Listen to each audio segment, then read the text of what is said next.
కీర్తనలు 88వ అధ్యాయం. యెహోవా నాకు రక్షణకర్తవగు దేవా, రాత్రివేళ నేను నీ సన్నిధిని మొరపెట్టునాడు. నా ప్రార్థన నీ సన్నిధిని చేరునిగాక.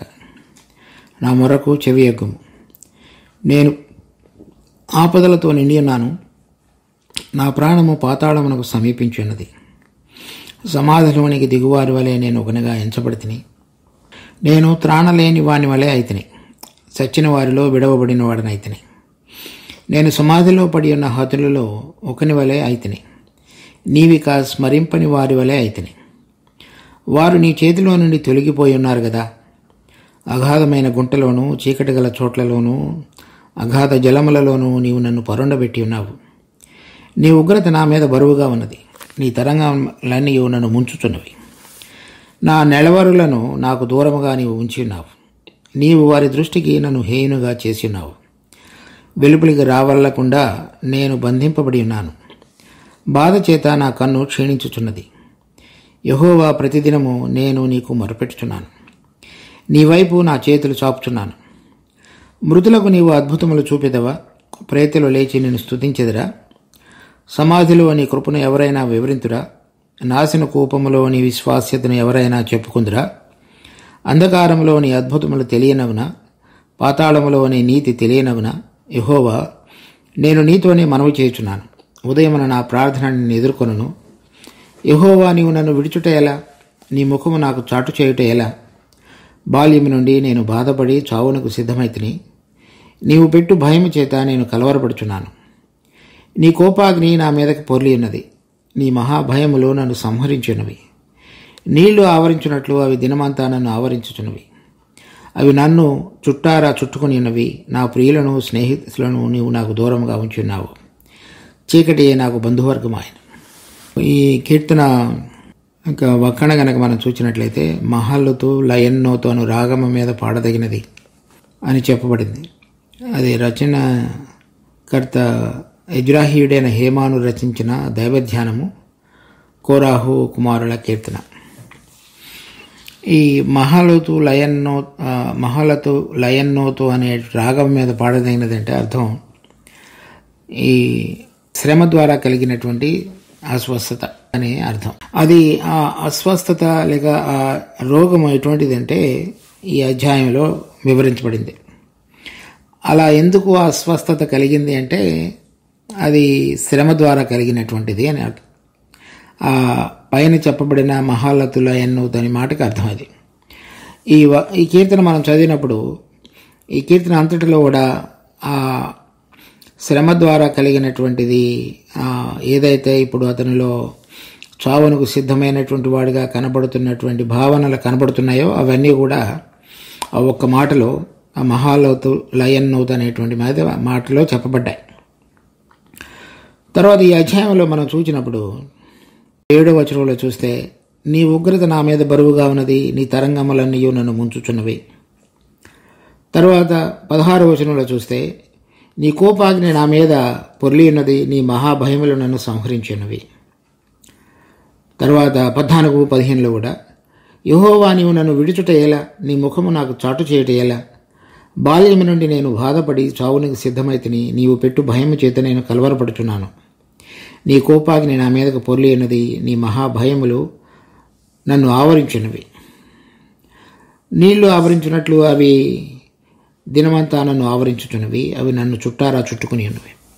ఇవన్నీ కూడా మనకు రకరకాలైనటువంటి విధంగా శ్రమలు కలగవచ్చు, దుఃఖం కలగవచ్చు, లేక అస్వస్థత కలగవచ్చు.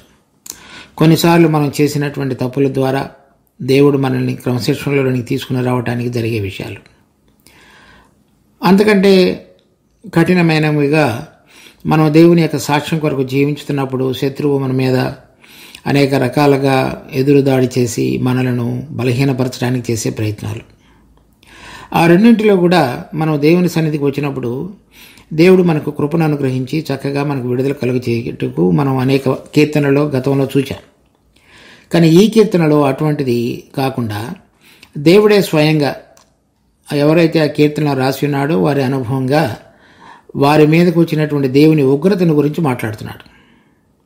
తర్వాత ఈ కీర్తనలో చాలాసార్లు చాలా కీర్తనలలో ఆ కీర్తనకర్త తను వెళుతున్నటువంటి పరిస్థితుల్లో అది విడుదల పొంది దేవుని చివరికి స్తుతించుట, లేక నాకు విడుదల దొరికిందనేది చెప్పుట అనేటువంటిది మనం కీర్తనలలో చాలాసార్లు గమనిస్తాం.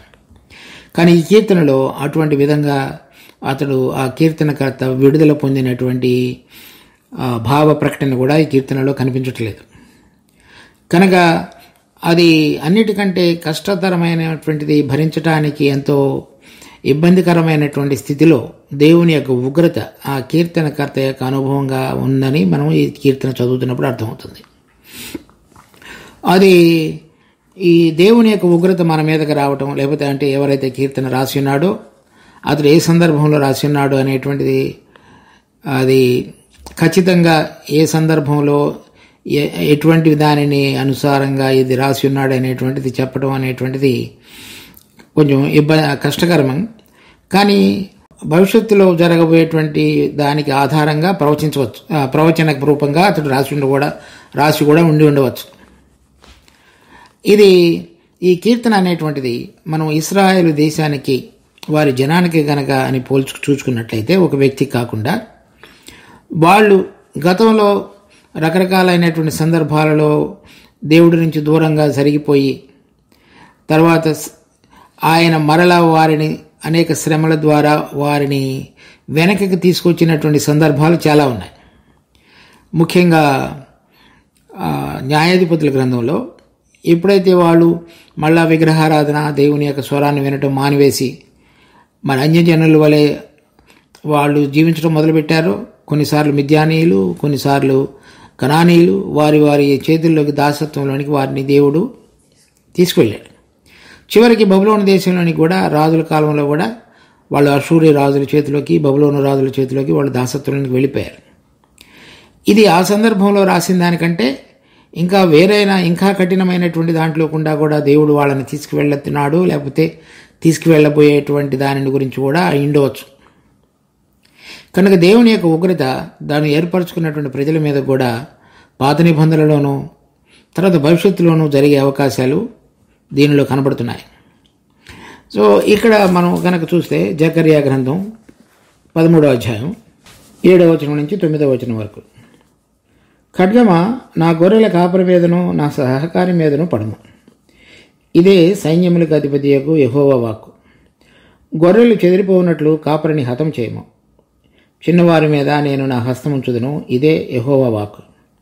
దేశమంతటా జనులలో 2 భాగముల వారు తెగబయబడి చతురు, 3వ భాగం వారు శేషింతురు.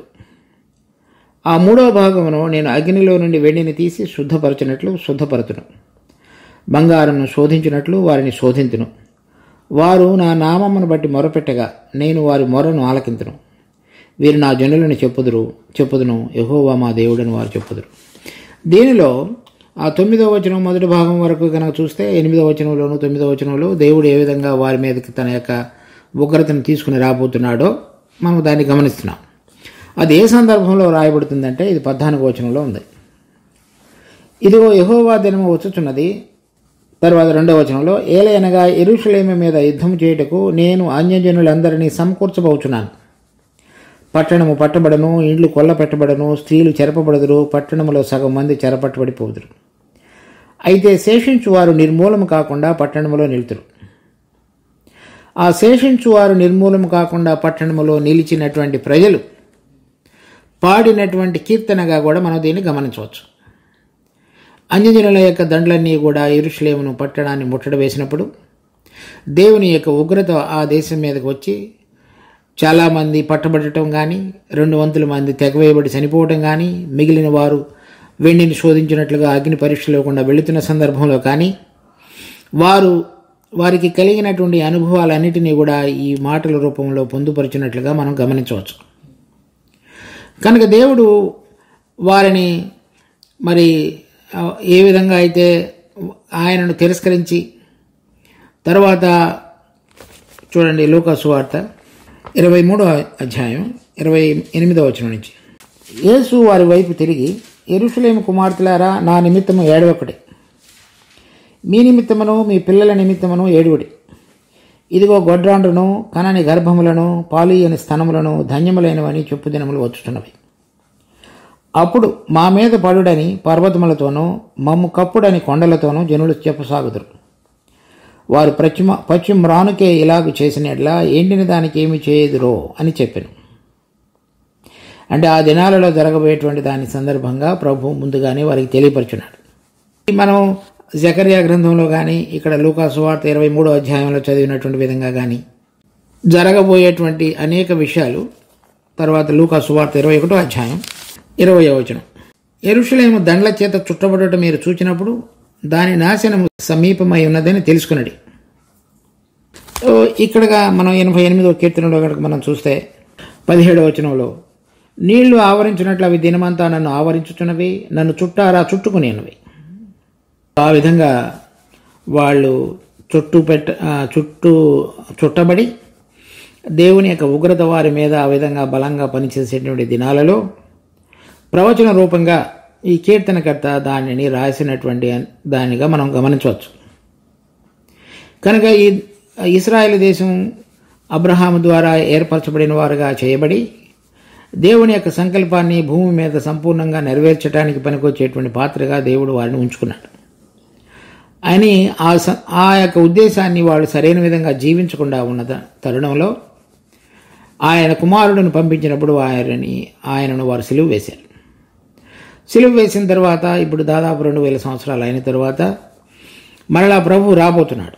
రాబోయేటువంటి సమయానికి ముందు వారు ఎటువంటి సందర్భాలలో కూడా వెళ్ళవలసి వస్తుందో మనం జకర్యాలో కానీ లూకా సువార్తలో కానీ చదువుతున్నాం.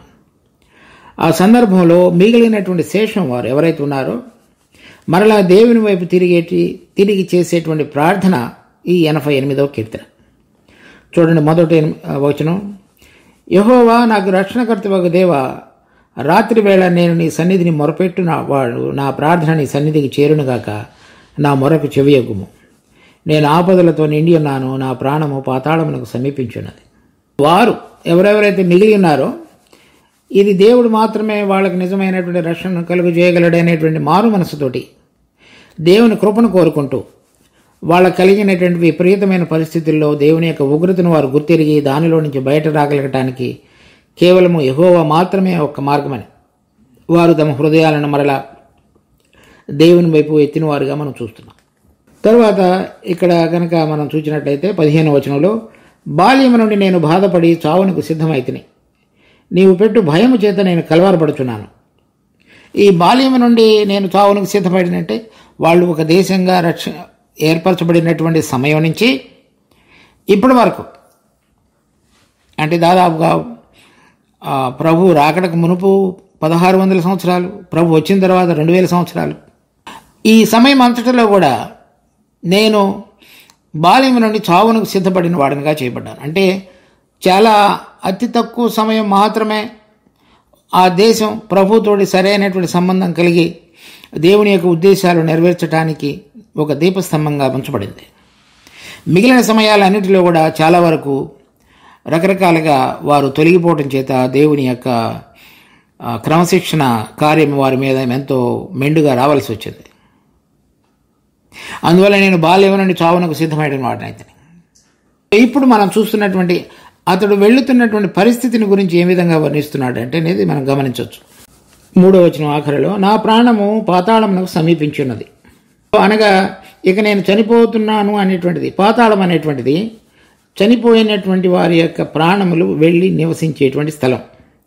ఆ స్థలం వారందరూ కూడా నివసించి దేవుని యొక్క తీర్పు దినం వరకు వారందరినీ కూడా అక్కడ దేవుడు ఉంచుతాడు. చూడండి 49వ కీర్తనలో 14వ వచనం 15వ వచనం. వారు పాతాళంలో మందగా కూర్చబడుదురు, మరణము వారికి కాపరి అయి ఉండను. ఉదయమున యథార్థవంతులు వారిని ఏలుదురు, వారి స్వరూపంలో నివాసం లేనివై పాతాళంలో క్షయమైపోవును. దేవుడు నన్ను చేర్చుకొనను, పాతాళ బలములో నుండి ఆయన నా ప్రాణమును విమోచించును. కనుక ఇప్పుడు 14-15 వచనాల్లో కనుక చూసినట్లయితే అందరూ కూడా పాతాళంలోనికి వెళ్ళేవారుగాను, తర్వాత పునరుద్ధాన సమయంలో దేవుడు ఆ పాతాళలోక ద్వారములు తెరిచి ఆయన నమ్ముకున్నటువంటి బిడ్డలందరినీ కూడా ఉదయమున యథార్థవంతులు వారిని ఏలుదురు, అనగా పునరుద్ధానంలో దేవుడు వారిని బయటికి తీసుకుని వచ్చి దేవుడు నన్ను చేర్చుకొనను, పాతాళ బలములో నుండి ఆయన నా ప్రాణమును విమోచించును. మత్తయి సువార్త 16వ అధ్యాయం 18వ వచనం. మరియు నీవు పేతురువు, ఈ బండ మీద నా సంఘమును కట్టుదును, పాతాళలోక ద్వారంలో దాని ఎదుట నిలువనేరవని నేను నీతో చెప్తున్నాను. కనుక ఈ ఎవరెవరైతే అందరూ చనిపోయిన ప్రతి ఒక్కరూ కూడా వెళ్ళబోయేటువంటిది ఈ పాతాళము. ఆ పాతాళంలో కాపరిగా ఉండేటువంటి వాడు మరణము. ఎవరైతే దేవుడు ప్రభు అయిన యేసుక్రీస్తును అంగీకరించున్నారో వారిని ఆయన తన సమయంలో లేపేవాడుగా ఉన్నాడు. చూడండి, యోహాను సువార్త 5వ అధ్యాయం 21వ వచనం ముందు. తండ్రి మృతులను ఎలాగూ లేపి బ్రతికించునో అలాగే కుమారుడును తనకిష్టం వచ్చిన వారిని బ్రతికించును. అది ఆయన తండ్రి ఇవ్వబడినటువంటి అధికారాలలో ఒకటి కుమారుడికి. దానికి అనుసారంగా 27వ వచనంలో చూడండి.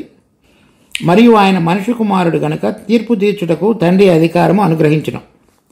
దీనికి ఆశ్చర్యపడకుడి, ఒక కాలము వచ్చుచున్నది, ఆ కాలమున సమాధులలో ఉన్న వారందరూ ఆయన శబ్దం విని మేలు చేసిన వారు జీవ పునరుద్ధానమునకు, కీడు చేసిన వారు తీర్పు పునరుద్ధానముకు బయటకు వచ్చేద్దరు.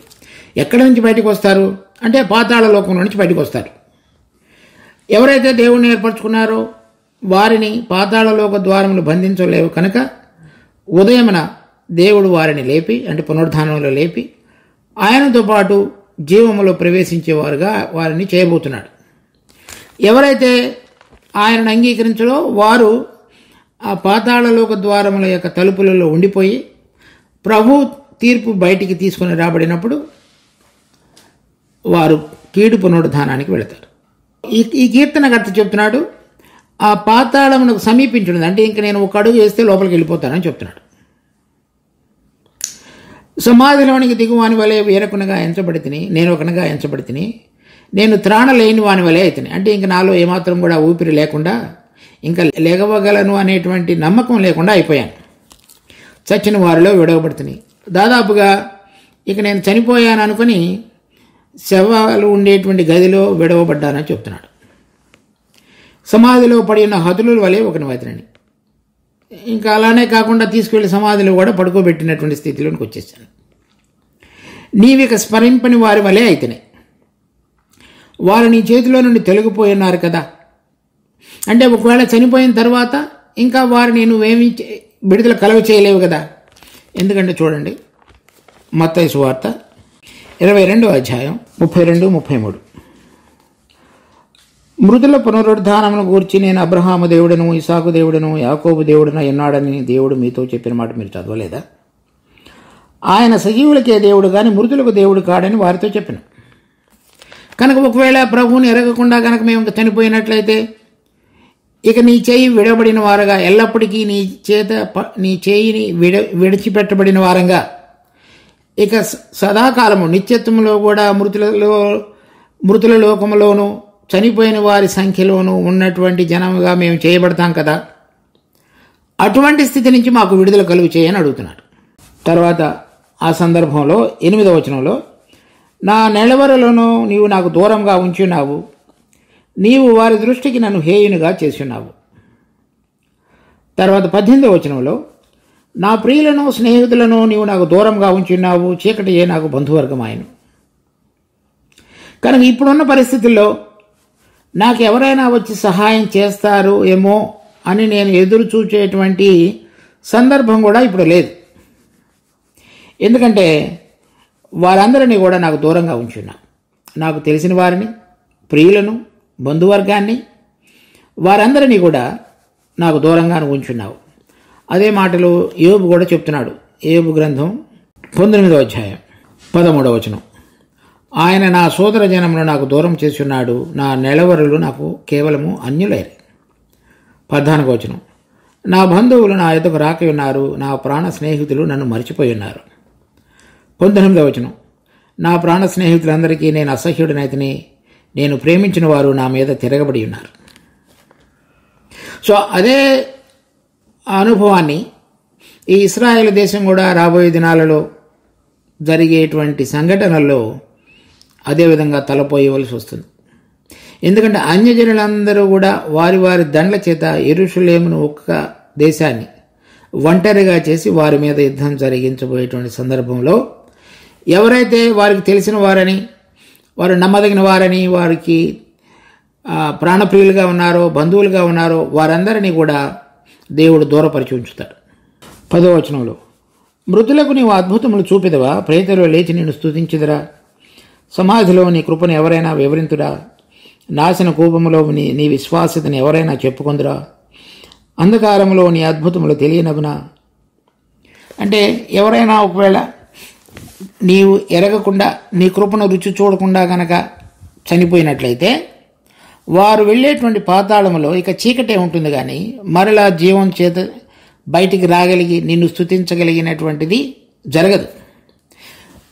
సో మేము ఇంకా కొంచెం మాత్రమే మా అడుగు అటు ముందుకు పడబోతుండగా ఆ పాతాళంలోనికి, ఆ చీకటిలోనికి, ఆ అంధకారంలోనికి, ఆ అగాధంలోనికి మరలా తిరిగి రాకుండా జీవముల యొక్క స్థితిలోనికి రాకుండా ఉన్న స్థితిలోనికి వెళ్ళబోయే ముందు నువ్వు మమ్మల్ని గుర్తు చేసుకొని, మేము ఎందుకంటే నీ నీతిని, నీ విశ్వాస్యతను ప్రకటించాలని ఆశ కలిగి ఉన్నాం కనుక, నీవు మాత్రమే మాకు విడుదల కలుగు చేయటకు సామర్థ్యం కలిగిన దేవుడు అయినావు కనుక, నీవు మాత్రమే ఆ మరణము మీద పాతాళం యొక్క చెవులు నీ చేతిలో ఉన్నాయి కనుక మమ్మలను అటువంటి స్థితిలో ఆ అడుగు ముందుకు నెట్టకుండా మరలా వెనుకకు తీసుకుని వచ్చి మా జీవాన్ని పునరుద్ధరించి నీ చేతి ద్వారా రక్షణ కలుగు చేయమని చెప్పి వారు ప్రార్థిస్తున్నారు.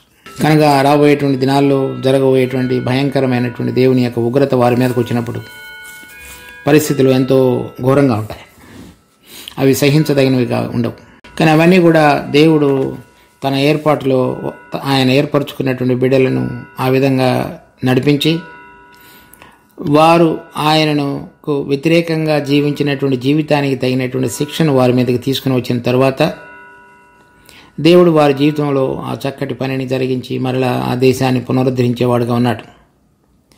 ఆ పునరుద్ధరించి ఆయనతో సంబంధంలోనికి తీసుకుని రాబడుట అనేటువంటి అంశం ఈ కీర్తనలో వ్రాయబడలేదు, కానీ వారు చేసినటువంటి ప్రార్థన యొక్క హృదయ భారాన్ని మాత్రమే ఇక్కడ మనం చూస్తున్నాం. దేవుడు ఈ వాక్యమును మరింత వెలుగులోనికి మనం తీసుకుని వచ్చుటకు తగిన విధంగా మనం ఆయనకు నమ్మకంగా జీవించగలుగుటకు దేవుడు మనకు కృప చూపించును గాక. మా జీవం కలిగిన తండ్రి, మీకెంతో వందనాలు. మరి ఈ వాక్యం యొక్క వెలుగులో ఇశ్రాయేలు వారి పక్షంగా మేము కూడా అనేక మందితో కలిసి చేస్తున్న ప్రార్థన, ఎందుకనగా నీ పిలుపు విషయమై, కృపావరం విషయమై పశ్చాత్తాపడక వారి విషయంలో రాబోయే దినాలలో నువ్వు వ్యవహరించే దేవుడుగా ఉన్నావు కనుక మేము కూడా వారి పక్షంగా చేరి నువ్వు ఏర్పరచుకున్న బిడ్డలు కనుక మరి వారి పక్షంగా మా ప్రార్థనలు కూడా ఆలకించి రాబోయే దినాలలో మీ యొక్క సమయంలో మీరు అనేక విషయాల ద్వారా వారిని శోధించినప్పుడు, వారి హృదయాలు మెత్తని చేయబడి మీ వైపు తిరిగినప్పుడు వారిని అంగీకరించి వారి ద్వారా భూలోకమంతటికి ఆశీర్వాద కారణమైనటువంటి ఒక నూతనమైన ప్రభుత్వాన్ని మీ కుమారుడు ఆ ప్రధానిగా ఉండుటూ మరి అనేక మందికి ఆ సృష్టి యావత్తు కూడా విడుదల పొంది దేవుని యొక్క రాజ్యం భూలోకములో వారి ద్వారా నెరవేర్చబడుట అనేది మేము చూడగలుగుతాం. అటువంటి గొప్ప యాగంలో మేము కూడా ప్రార్థిస్తూ మీ వైపు చూస్తూ మరి అనేక మంది బిడ్డలను వారిని మీ చేతులకు సమర్పించుకుంటూ మా రక్షకుడు ప్రభు అయిన యేసు నామమున అడిగి వేడుకుంటున్నాం తండ్రి. ఆమేన్.